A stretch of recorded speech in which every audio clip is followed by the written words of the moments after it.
Welcome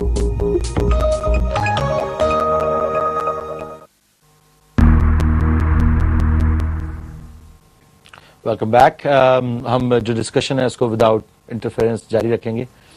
علی، جو سب سے important parameter ہے کسی مومن کی، کسی بندے کی ذات کے کیریکٹر بلڈنگ کا، وہ یہی ہے کہ وہ کسی سے بھیک نہیں مانگتا، کسی کا احسان نہیں لیتا. اور اقبال شروع اس سے کر رہے ہیں. ہم آپ کو اپنی تاریخ کی کچھ مثالیں دیتے ہیں.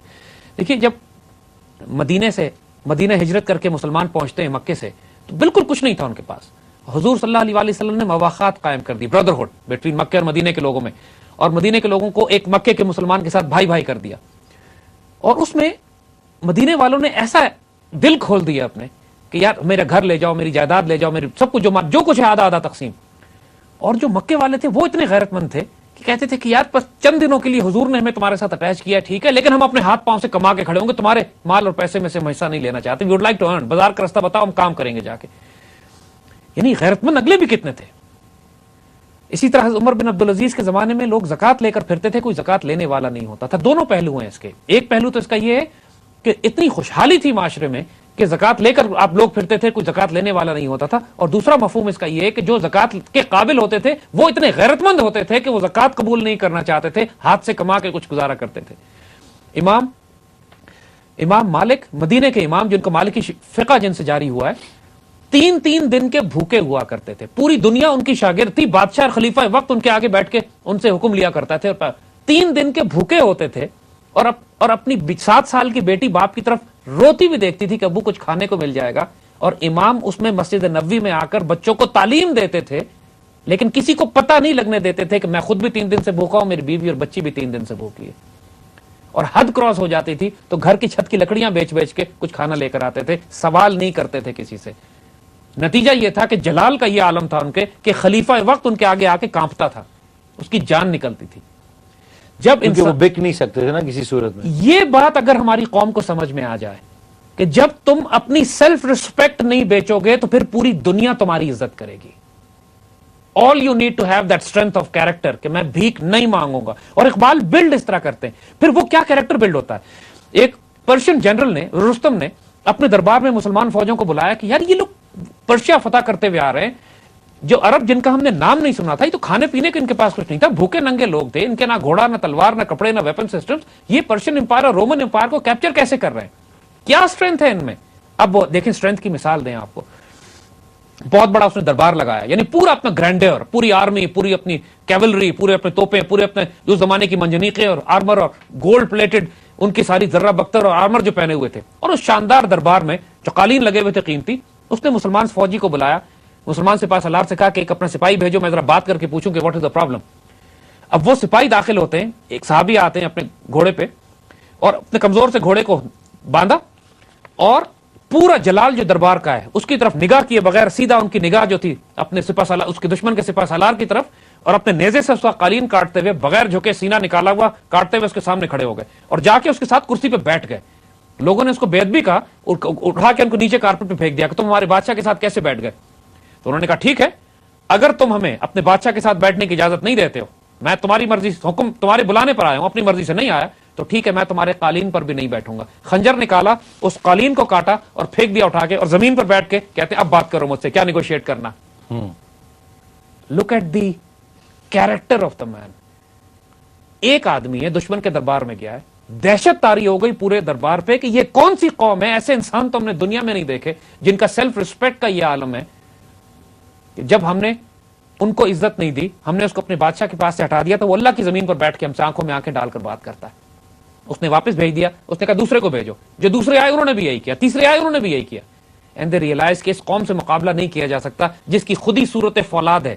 یعنی اقبال نے اس پہ شعر کہا ہے بڑا خوبصورت کہ اس قوم کو شمشیر کی حاجت نہیں رہتی، اس قوم کو شمشیر کی حاجت نہیں رہتی جس کے نوجوانوں کی خودی ہو صورت فولاد.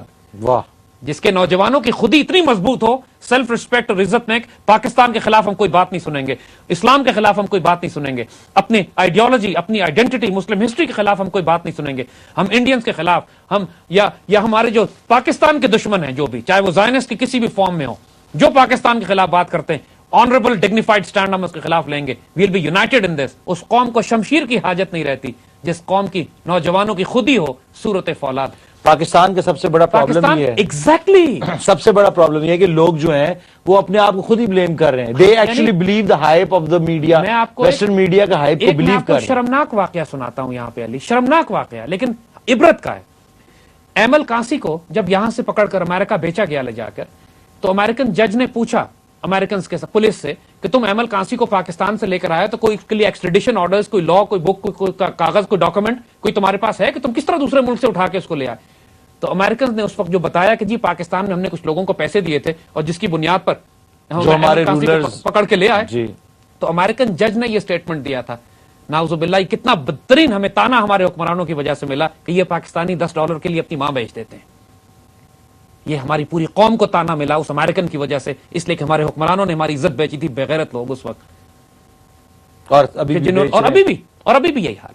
سو this is what you need to realise کہ اپنی خود ہی جب کوئی پروٹیکٹ کرتا ہے, مجال نہیں ہوتی کسی کی یہ کہنا کہ ہمارے وسائل نہیں ہیں, ہم غریب لوگ ہیں. عرب کے ان صحرا نشینوں سے زیادہ غریب نہیں ہیں ہم, جو 3 دن پیٹ پہ پتھر باندھتے تھے اور کھانے کو کچھ نہیں تھا, مگر اس کے باوجود 2 سپر پاورز ان سے کانپ رہی تھی. آج بھی اگر ہم سیلف ریسپیکٹ اور عزت قائم کریں, کوئی پرابلم نہیں ہے کہ ہم نیٹو کی سپلائیز کو روکیں یا امریکہ سے رینیگوشیٹ کریں یا امریکنز کے ساتھ آنکھوں میں آنکھیں ڈال کے بات کریں. کچھ نہیں کر سکتے وہ ہمارا, کچھ نہیں کر سکتے. وہ صرف کوئی بھی قوم وہ اس کے ساتھ کر سکتے ہیں جو پہلے ہی مرا ہوا ہو, جو پہلے ہی خوفزدہ ہو, جس کے دل میں پہلے ہی کمزوری اور بزدلی اور بے شرمی اتنی ہو کہ امریکہ کھا جائے گا, امریکہ اتنا بڑا ہے, ہم کیا کر سکتے ہیں اس کے مقابلے میں, ہماری کوئی سیلف ریسپیکٹ نہیں ہے, ہم تو جی بھوکے مر جائیں گے. بھوکے وہ مریں گے جو بے شرم ہے. جو غیرت مند ہوگا وہ روکی سوٹی. دیکھیں اقبال سے بات کرتے ہیں, اگین واٹ اقبال سے کیا خوب ہے وہ شخص, یعنی اے خنقاں تشنہ کا اندر آفتاب مینا خواہد از خضر یک جام آب. اس شخص کی غیرت اور عزت کی کیا بات ہے, کتنا دلیر ہے, کتنا غیرت مند ہے کہ جو تیز دھوپ میں کھڑا ہے اور خضر علیہ السلام پانی لے کر اس کے پاس آئیں اور وہ انکار کر دے کہ میں پانی نہیں پیوں گا, اپنے ہاتھ سے لے کے پانی پیوں گا, کسی کا دیا ہوا نہیں لوں گا. تیز دھوپ میں کھڑا ہے, پیاسا ہے, لیکن مانگ کے پانی نہیں پیے گا, چاہے وہ خضر کیوں نہ دیں. What character, what dignity, what owner. But that's what's missing. And that is what And all over the world, not just, ابھی جب آپ یہ بات کہتے ہیں تو all over the world یہ فنومنا اب ہو گیا کہ کوئی بھی انسان دنیا کے کسی حصے میں بھی چلے جائیں, there is very little self-respect left on those people. And وہ یہ سسٹم کا حصہ بن ہی تب سکتے ہیں جب تک وہ گڑگڑائیں نہ کسی بینک کے پاس جا کے, گاڑی کے لیے, کسی چیز کے لیے, یا کسی کلب کے اندر گھسنے کے لیے, جب تک اپنے آپ کو ذلیل نہیں کر دے اس وقت تک یہ سسٹم ان کو عزت نہیں دیتا. ہم ایک کال لیں گے جو کہ بڑی دیر سے ہولڈ پہ ہیں. ہیلو, السلام علیکم. السلام علیکم. جی سمین بات کر رہی ہوں. جی سر میرا کوشچن ریگارڈنگ دیٹ. ہیلو. جی بولیے, آواز آ رہی ہے آپ کی. مجھے آپ کی آواز میں بہت ڈسٹورشن آ رہی ہے. ہیلو. ہمیں آپ کی آواز میں ڈسٹورشن آ رہی ہے, لیکن آپ سوال پوچھیے, آپ اس کا جواب دیں.